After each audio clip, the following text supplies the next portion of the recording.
Recently, I got the chance to do some art for a really cool new indie game called Metro Gravity. In this video, I want to show you guys some of the process for the illustrations. So Metro Gravity is a game by a solo developer called Marco Game Dev, and I found out about the game when I played the demo. It was just super addicting. It has like this really cool dream-like world with creative character designs. And that was the first thing that I noticed. And despite the restrictions of the art style of the game, Marco did a really good job of making unique designs. With that inspiration, I did this fan art drawing of the main character, and if you've seen the game, then you recognize this as like the cover art for the game. I thought it was really cool that the developer of the game liked the art enough to use it for the actual project. And then later on, closer to the release of the game, he hit me up to work on the album cover for the OST.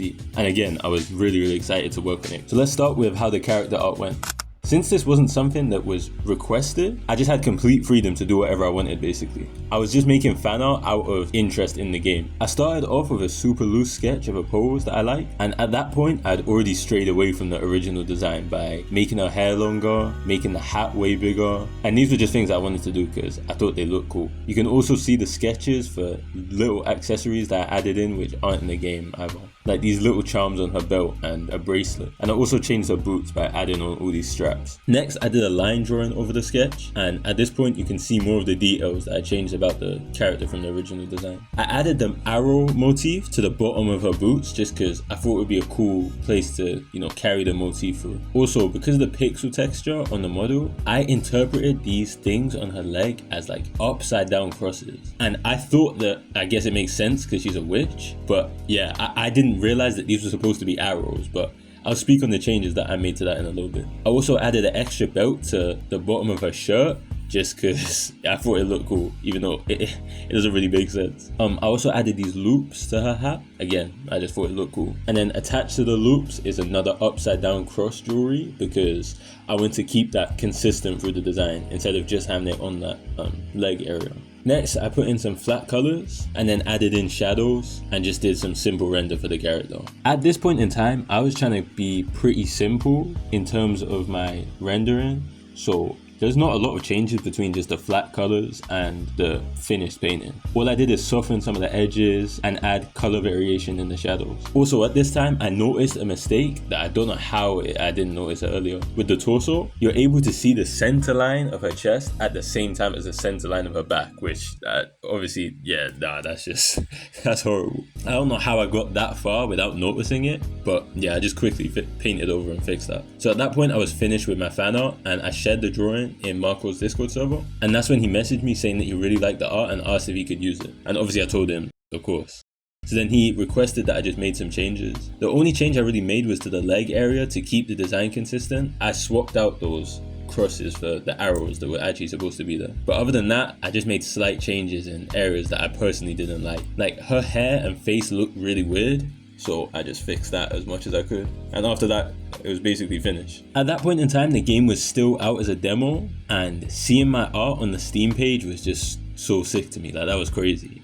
I remember when I first saw it get changed to my art, I was just looking at the Steam page for like 10 minutes, bro. The drawing mixed with the environment of the game and the logo and shit, like, bro, it's just too sick.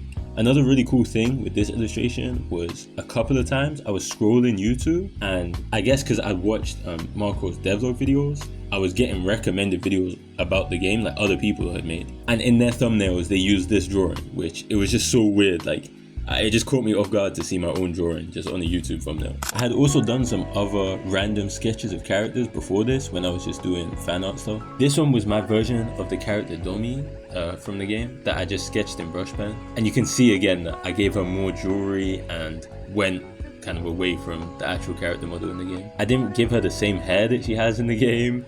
To be honest, it doesn't look like the character at all, but whatever. I also sketched this, which has her paintbrush braids that she actually has in the game. And then I finally sketched a drawing of both Stephanie and Domi. It's so funny looking at these now because I forgot I actually drew these until I was making this video. Okay, but onto the second illustration. Marco said that he wanted something for the album cover and said that a lo-fi girl drawing would be cool. Since I knew this one was actually being made for the game, I time-lapsed most of the drawing. unlike my other fan art. First, I just did a super loose sketch and put some shadow values to get a general feel for what I wanted. And after I had that sketch, I started doing line work over it. At first, I had this kind of semi-realistic style face, but after I sent the line work to Marco just to see if like he wanted anything changed, he just said a more stylized thing would be better, which I also agree, like it suits the game more. So I went back and changed the shapes and the proportions to give it like a anime type of look. At that point, it had been a while since I used colors.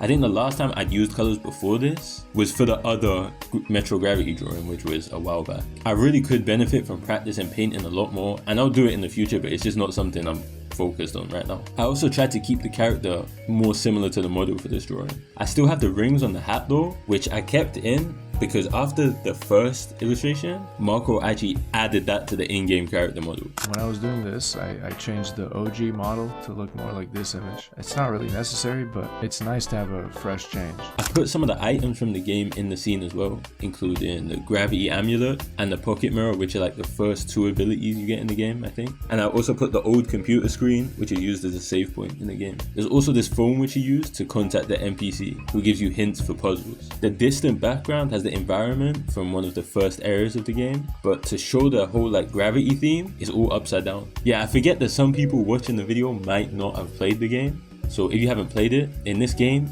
any surface you walk on becomes the down direction. So I drew this background hoping it communicates that feeling of things being in a different orientation. There's water that's falling upwards and plants that are growing downwards, and all the pillars are going upwards as well. I put these glowing fish in the background as well because I just thought they looked really cool in the game. And there's also an enemy that I really liked, which are these like squid things. Also, after I already exported the time-lapse, I added this tiny thing in the corner which is supposed to represent one of the posters in this area of the game. Finally, I gave her some sheet music that she's writing on, as well as this random little manga page sketch that I made up, but it's so sketchy that you can't really see it. And I also wrote break loops in my terrible handwriting.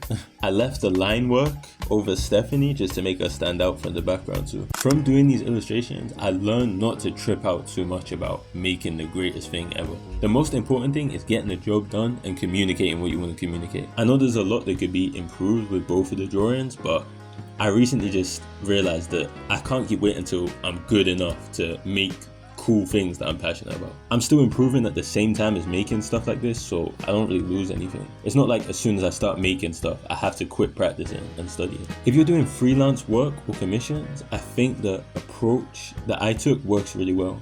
Making fan art for stuff that you want to work on is a good way to get your work seen and then get involved in cool projects that you're passionate about. If you want to make art for a specific project, just asking them to put you on the project isn't really going to do anything. I think you have to show that you're actually passionate about the project and what your style contributes to the project. And fan art is a really good way of doing that, in my opinion. If you just go to someone and say, oh, I want to make art for your project, and then just send your portfolio, like it comes across kind of like NPC-ish, as if it's like a bot or a scam or something. I never really understood this until recently, but building a relationship with people is mad important. I used to think like, oh, if your drawing is good enough, people would just want you to work on their things. But that's not always 100% the case. Obviously you do have to get good as well. But yeah, that's a whole other aspect of things that I was just ignoring for the longest time. The coolest part of this though is just seeing my art as part of a full game project. And Metro Gravity is actually a really fun game, and it inspired me to keep working on my own personal projects as well. Seeing Marco solo everything in the game and just make his